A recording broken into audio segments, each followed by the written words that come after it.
I ask you a question in English? No. We are in France. We speak French. Well, that was a brilliant bit of skill, but here goes Sebastien Chabal, his first touch of the ball.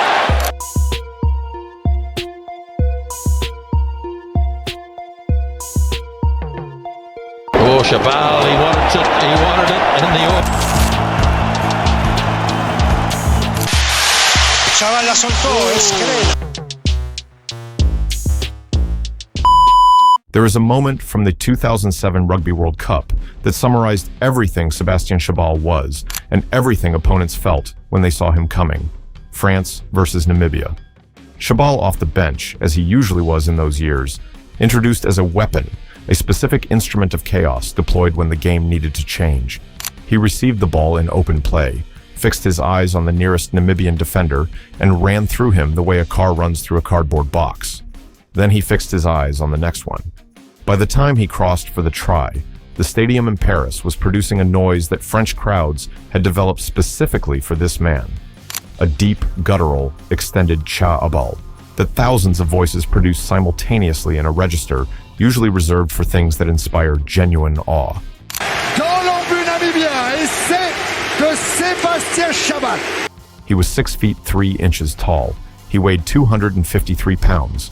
He had the beard of a man who had never owned a razor, and the hair of a man who had never considered that hair needed managing. His eyes, in the footage from those years, have a quality that sports psychologists have written about as a genuine psychological weapon.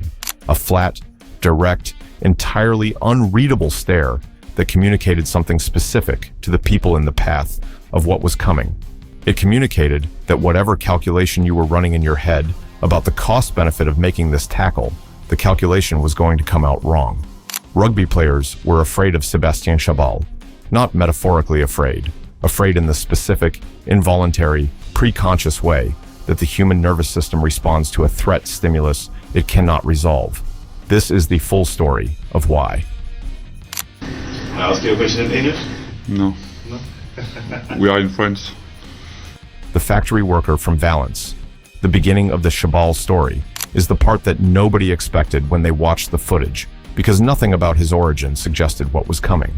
He was born on December 8, 1977, in Valence, in the Drôme department of southeastern France. His father worked in a garage. His mother worked in a jewelry factory.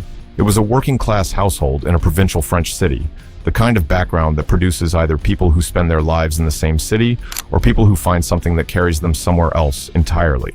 He tried rugby at 9 years old and quit after 2 months. It did not hold him. He was interested in mechanics instead, in the precise, physical, problem-solving work of understanding how machines functioned and could be made to function better. He earned a vocational certificate in mechanical studies and went to work as a lathe operator at the Samson factory in Crest.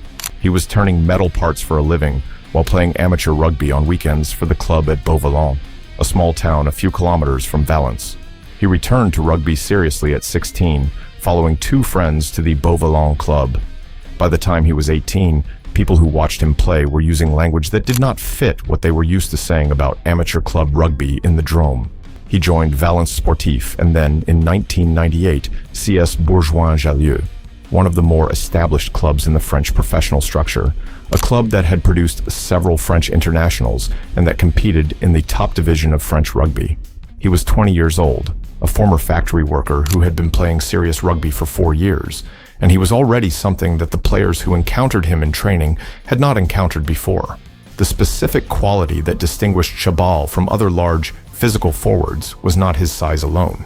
Size, without the other components, produces players who are effective in certain set-piece situations and limited everywhere else. What Chabal had, in addition to his 253 pounds and his 6'3" frame, was an aggression that operated without the usual hesitation, the fraction of a second calculation that most physical players perform before committing to contact. He did not calculate. He arrived at contact with the same investment every time, as if the question of whether to do it fully had been answered before he ever stepped onto the pitch, and the only remaining question was execution. That quality is either innate or it is produced by something in the formation of a person that makes the normal inhibitions around physical confrontation less present than they are in most people. In Chabal's case, the origin is not fully explained by anything he has said in interviews. He did not grow up in an environment of exceptional violence. He was not shaped by trauma that produced a dissociation from physical threat. He simply, from the evidence available, did not experience the anticipation of contact the way that most rugby players did, as something to be assessed and prepared for and managed. He experienced it as something to be done. The nicknames that told the story. By the time Chabal was playing regularly at the highest level of European club rugby, he had accumulated a collection of nicknames that were not promotional inventions, but organic responses from the people who watched him play. The caveman, l'homme des cavernes, was the most enduring, derived from the specific combination of the beard and the hair and the stare and the way he moved toward contact that the phrase meant to capture. It worked as a nickname because it was not about the physical appearance alone. It was about the temporal quality of his aggression, as if whatever evolutionary development had taught human beings to assess risk before acting had not fully applied to this particular member of the species. Attila referenced the Hunnic leader whose military campaigns were characterized by a ferocity and directness that left very little of what he encountered standing afterward. That is a specific historical comparison that requires genuine cause to apply to a rugby player. Hannibal Lecter was another, a fictional character whose defining quality was not physical size, but the cold, direct, unblinking evaluation of whoever was in the room with him. That nickname came specifically from the eyes, from the stare, from the way he looked at opponents before contact in a manner that several players interviewed over the years described as deeply unsettling in ways that had nothing to do with rational threat assessment and everything to do with something operating below rational thought. The French crowds developed their own response to him, which tells you something about the kind of presence he was. Crowds in France, and particularly French rugby crowds, are not known for producing synchronized vocal effects around individual players. They do it for moments, for tries, for big tackles, for events. The sustained Chabal that French supporters produced when Chabal came off the bench or received the ball in space was a crowd-generated creation, not organized or prompted. Oh, Chabal, he wanted it, and the All Blacks lined him up. It arose because tens of thousands of people simultaneously experienced the same response to seeing him in possession, the anticipation of something about to happen to someone in his path, and they expressed it collectively. Sports crowds do not produce that kind of response for players who are simply large and aggressive. They produce it for players whose specific combination of qualities makes watching them an experience that bypasses normal emotional processing. He was the most recognizable figure in world rugby by 2007, and he was primarily a bench player. That is an extraordinary statement about the impact of his presence, because bench players in rugby do not typically generate global recognition. The product he was selling, the thing that his image communicated, was a specifically physical proposition about what was going to happen when he entered the game. The 2007 World Cup and the peak. The 2007 Rugby World Cup in France was the moment Chabal's presence became global in the way that individual rugby players very rarely become. France was hosting. The atmosphere around every French match was extraordinary, and Chabal, coming off the bench for most games, deployed as a specific tactical weapon rather than a starter, was the player that both the French public and the international rugby audience focused on with unusual intensity. His impact against Namibia became one of the most replayed pieces of footage in that tournament, not because Namibia was a significant opponent, but because what Chabal did in that game was an extremely clear demonstration of what happened when he received the ball in space, with opponents between him and the try line. He ran through people, not around them, not with the evasive footwork that smaller players use to avoid contact. Through. The direction was a straight line. The adjustment required to deviate from that line was minimal, and the effect on the people who attempted to apply the laws of physics to stopping his movement was consistent with what happens when a very heavy object moving at pace encounters a less heavy object that is not firmly anchored to the ground. By the time of the 2007 World Cup, Chabal had developed his iconic look and was a feared player, renowned for his powerful cameos off the bench. The combination of his appearance and his on-field impact during that tournament produced a volume of international media coverage that was unprecedented for a player in his role. He was on the front pages of newspapers in countries where rugby was not the primary sport. His image, the beard, the hair, the eyes, communicated something immediately to people who had never watched a rugby match in their lives. There was no translation required. France reached the semi-final. They lost to England. Chabal played. He was not the reason France lost. The match was closer than many expected, and the result was decided by margins, in which individual performance is hard to isolate. But the image that the 2007 World Cup left on the global consciousness of rugby was significantly shaped by Chabal's presence during it, and by the specific effect his presence had on the people who had to line up against him. His image appeared on billboards and in press coverage that emphasized his ferocious tackling style and unconventional look, making him one of rugby's most recognizable figures beyond the pitch. The tackle that ended rational decision-making. The specific mechanism through which Chabal created fear in opponents was the tackle, both the delivering of it and the receiving of it, because he had an unusual relationship to both directions of the physical exchange. His tackles were not technically refined in the way that coaching manuals describe as optimal. They were not always low. They were not always perfectly wrapped. They were, with consistency, delivered with total physical commitment at a speed and force that the receiving player's body registered as an emergency input before the conscious mind had fully processed what was happening. Players who were tackled by Chabal in his prime described a specific experience that is common across their accounts. The tackle arriving before they fully anticipated it, despite the fact that he was visible coming from a significant distance. This is the paradox of a very large, aggressive player operating at the level he operated at. The assumption you carry as a ball carrier is that a player of that size cannot be fast enough to reach you before you have processed his trajectory and made a decision about how to respond. Chabal's generation of forward play had established that the intersection of size and aggression could arrive at a pace that defeated that assumption. You saw him coming. You processed that he was coming. And then he arrived before the processing was complete, which means the body's response was reactive rather than prepared, which means the impact registered more fully than prepared contact does. His tackles were often devastating, sometimes leading to opponents being knocked unconscious. The footage of his career contains multiple examples of ball carriers going to ground in ways that suggested the contact had exceeded the body's normal capacity to manage and remain functional. These were not illegal tackles in most cases. They were the product of 253 pounds of committed aggression arriving at pace in the legal space that rugby allows for physical confrontation. The other side of the equation is that Chabal received contact without the reaction that most players exhibit when something significant arrives. He did not flinch, he did not recoil, he absorbed contact and continued in the same direction, which is profoundly disorienting for the person who delivered it, because the expected feedback from a successful tackle, the carrier going to ground, the movement stopping, the threat being resolved, was frequently absent. You tackled him, and he kept going, and the calculation you were running about how to proceed after the tackle had to be abandoned mid-execution. What Sale Sharks discovered. When Chabal moved to Sale Sharks in the English Premiership in 2004, the English game encountered him in a context where the reputation had not yet fully preceded him. He was known in France. He had been capped for the French national team.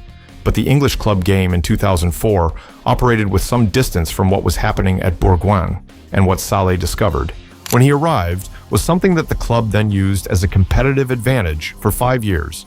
He made over 100 appearances for Sale Sharks and became a cult hero for his impactful substitute roles and aggressive tackling, contributing to the 2006 European Challenge Cup victory. The European title was the first major honor of his career.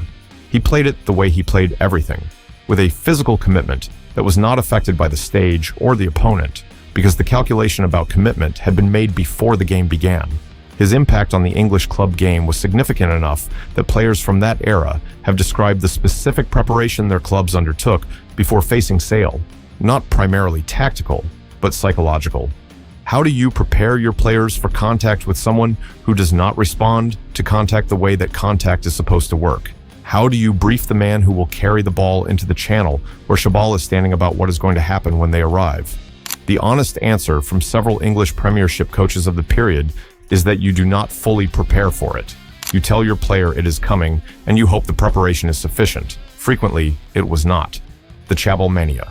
The phenomenon that French media called Chabal mania, a word that they coined because no existing vocabulary was sufficient for what was happening, was not simply the response to a good rugby player. France produces good rugby players with regularity. It was the response to a specific combination of visual presentation, physical style, and the specific psychological quality that the French public recognized in him and that the rugby world had not previously packaged into a single player in quite this way. He became the highest paid rugby player in the world by 2010, with annual earnings of around 1 million euros, much of it from image rights and sponsorships. He had endorsement deals that French rugby players did not historically command. He was in advertising campaigns that reached audiences who would never watch a rugby match. The beard and the hair and the eyes communicated something that transcended the sport's normal commercial reach, an archetype, a visual shorthand for a specific kind of physical authority that marketing departments understood was valuable regardless of whether their target audience knew what a number 8 did in a scrum. The Chabal mania was also a symptom of something the French rugby public had been waiting for. France has a specific tradition of intimidating forward play. Players whose physical presence was itself a tactical element, who changed the calculation of the opposing team simply by being on the pitch. Chabal was the most extreme expression of that tradition that the professional era had produced, and the French public recognized it and responded to it with the kind of enthusiasm that is only available when something perfectly matches a pre-existing appetite. The price it cost. In 2025, Sebastien Chabal gave an interview on the YouTube show Legend that the rugby world received with a specific kind of sorrow. He said he did not remember a single second of his career. He did not remember a single one of the 62 national anthems he experienced with the French team. He did not have the memory of past moments. The memory loss extends beyond the game. His wife talks to him about moments, his parents visiting, the birth of their daughter, and he does not remember them. A memory usually comes with emotions, sensations, images. He says he hardly has that anymore. He is 47 years old. The career that made him the most recognizable rugby player in the world, the body that produced the Chabal mania, and the Chabal from the Parisian crowds, the tackles that ended rational decision-making in the players who received them. All of that is gone from his accessible memory. When he talks about his time in rugby, he says it feels like it was not him who played, like someone else lived those 16 years and left him with the evidence, but not the experience. By 2026, Chabal confirmed he has begun medical treatment and specialist assessments in a bid to improve his quality of life. He said, "I want to understand what is happening. I am getting checked out. I am getting treated. It is about living better now." The man who made opponents see stars is now in treatment for what those stars cost him in the accumulation. This is the specific tragedy that sits inside the story of why rugby players were scared of Sebastien Chabal. The thing that scared them, the quality of physical commitment without the normal self-protective hesitation, is also the quality that absorbed the cumulative neurological cost of 16 years of elite rugby without the guardrails that hesitation might have provided.